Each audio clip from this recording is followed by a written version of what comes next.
கரூரில் பத்திரிகையாளர்களை சந்தித்த துணை முதலமைச்சர் திரு உதயநிதி ஸ்டாலின் அவர்கள் சில முக்கியமான விஷயங்களை பதிவு பண்ணியிருக்கிறாரு.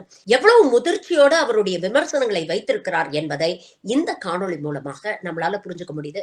பாருங்க.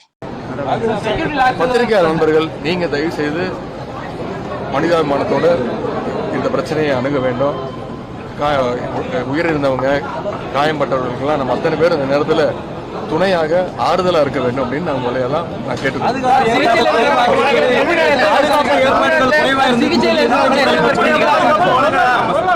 பாதுகாப்பு ஏற்பாடுகள் குறைவு காரணமாக தான் அந்த நடந்திருக்குன்னு சொல்லி எதிர்கட்சி தலைவர் சொல்லியிருக்காரு.